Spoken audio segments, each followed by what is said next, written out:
నమస్కారం. ఈనాటి మన ఈ ఆసక్తికరమైన విశ్లేషణకు స్వాగతం. ఈరోజు మనమొక చిన్న క్లాస్ రూమ్ కథ ద్వారా పౌర బాధ్యత అనగా సివిక్ రెస్పాన్సిబిలిటీ అంటే ఏంటో అర్థం చేసుకునే ప్రయత్నం చేద్దాం. రేపటి సమాజంలో పిల్లలు ఎలా బాధ్యతాయుతమైన పౌరులుగా ఎదగాలో చెప్పే ఒక అద్భుతమైన కథ ఇది. ఇక ఏమాత్రం ఆలస్యం చేయకుండా కథలోకి వెళ్ళిపోదాం, సరేనా? ముందుగా ఈ కథలో దాగిన అసలైన పునాది గురించి మాట్లాడుకుందాం. అదే ఓటు హక్కుకున్న అసలైన శక్తి. సాధారణంగా విద్యార్థులందరికీ ఒక సందేహం వస్తుంటుంది. అదేంటంటే, అసలు ఒక్క ఓటుతో ఏం మారుతుంది? అది కేవలం ఒక చిన్న విషయం మాత్రమే కదా అని. కాని ఆ ఒక్క చిన్న నిర్ణయమే మొత్తం భవిష్యత్తును ఎలా మలుపు తిప్పుతుందో ఈ కథ చూశాక మనకు చాలా స్పష్టంగా అర్థమవుతుంది. ఆ పవర్ ఎలాంటిదో ఇప్పుడు చూద్దాం. ఇప్పుడు నేరుగా ఆ తరగతి గదిలోకి వెళ్ళిపోదాం. అక్కడ క్లాస్ లీడర్ని ఎన్నుకోవడానికి ఎలాంటి వాతావరణం నెలకొందో గమనిద్దాం. ఒకరోజు క్లాస్ టీచరొచ్చి క్లాస్ లీడర్ ఎలక్షన్స్ గురించి ప్రకటిస్తారు. ఇంకేముంది, పిల్లలందర్లో ఒకటే ఉత్సాహం. ఈ ప్రక్రియలో ప్రధానంగా 4 దశలుంటాయి. ముందుగా ఎన్నికల ప్రకటన జరుగుతుంది. ఆ తర్వాత అభ్యర్థుల ప్రచారం, మూడోది ఆ అసలైన ఎంపిక, ఇక చివరగా ఫలితాలు. ప్రైమరీ స్కూల్ పిల్లలు మొదటిసారి తమ ఓటు వెయ్యబోతున్నారంటే ఆ ఉత్కంఠ మామూలుగా ఉండదు కదా. అయితే ఇక్కడే ఒక ఆసక్తికరమైన మలుపు ఉంది.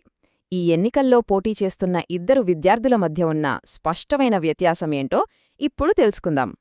పోటీలో ఇద్దరున్నారు.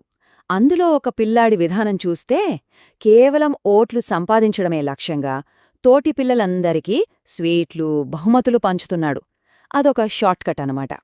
కాని రెండవ పద్ధతి పూర్తిగా భిన్నం. ఆ అమ్మాయి ఎటువంటి బహుమతులు ఇవ్వలేదు. ప్రతిరోజూ తోటి విద్యార్థులకు క్లాస్లో నిజాయితీగా సాయం చేస్తూ, తన బాధ్యతను చూపిస్తూ ప్రచారం చేసుకుంటోంది. ఈ క్రమం రోజంతా ఎలా సాగిందో గమనిస్తే భలే ఆశ్చర్యం వేస్తోంది. ఉదయం ఆ పిల్లాడు చాక్లెట్లు పంచగానే పిల్లలందరూ వాటికి ఆకర్షితులయ్యారు. కాని లంచ్ బ్రేక్ వచ్చేసరికి మెల్లగా వాళ్లలో ఒక అయోమయం మొదలైంది. నిజంగా మనకు ఎవరు మేలు చేస్తారు అనే ఆలోచన వచ్చింది. మధ్యాహ్నం సమయానికి ఆ చాక్లెట్ల ఆకర్షణ తగ్గిపోయి నిజమైన నాయకత్వమంటే ఏంటో వారికి అర్థమవడం మొదలైంది. అప్పుడే పిల్లలందరికీ ఒక అద్భుతమైన విషయం స్ట్రైక్ అయింది. అదేంటంటే, స్వీట్లు కేవలం 1 నిమిషం మాత్రమే ఉంటాయి, కానీ ఒక మంచి లీడర్ మాత్రం సంవత్సరం మొత్తం మనకు అండగా ఉంటాడు కదా అని. ఆ ఒక్క ఆలోచన తాత్కాలిక లాభాల కంటే శాశ్వతమైన సాయం ఎంత గొప్పదో వారికి కనువిప్పు కలిగించింది. ఈ ఆలోచనతో పిల్లలంతా ఎంతో పరిణితితో ప్రవర్తించారు. ప్రారంభంలో ఉన్న ఆశను, ఆ కన్ఫ్యూజన్ను పక్కన పెట్టేశారు. ఆ చాక్లెట్లను ఒక లంచం లాంటిదిగా భావించి తిరస్కరించారు. ఫైనల్గా ఎవరికైతే నిజంగా సాయం చేసే గుణముందో ఆ బాధ్యతగల విద్యార్థికే తమ అమూల్యమైన ఓటు వేశారు. ఈ చిన్న సంఘటన ప్రపంచవ్యాప్తంగా ఉన్న నగరాలకు, దేశాలకు వర్తించే ఒక అతిపెద్ద కాన్సెప్టును మనకు పరిచయం చేస్తోంది. అదే ప్రజాస్వామ్యం. అసలు ప్రజాస్వామ్యమంటే ఏంటి? చాలా సింపుల్గా చెప్పాలంటే, ప్రజలు తమ సొంత నాయకుడిని తామే ఎంచుకునే ఒక ప్రాథమిక హక్కు. అంటే ఇక్కడ అసలైన పవర్ ఎవరి చేతుల్లో ఉంది? సరైన అవగాహనతో ఓటు వేసే సామాన్య ప్రజల చేతుల్లోనే. అది క్లాస్ ఎలక్షనైనా లేక ఒక దేశపు ఎలక్షనైనా ఈ సూత్రం ఎప్పటికీ మారదు. ఈ మొత్తం క్లాస్ రూమ్ కథ సారాంశం మనకు చెప్పేది ఒక్కటే: ప్రతి ఒక్క ఓటుకు అపారమైన విలువ ఉంటుంది. దాన్ని వేయడమనేది మనందరి ప్రాథమిక పౌర బాధ్యత.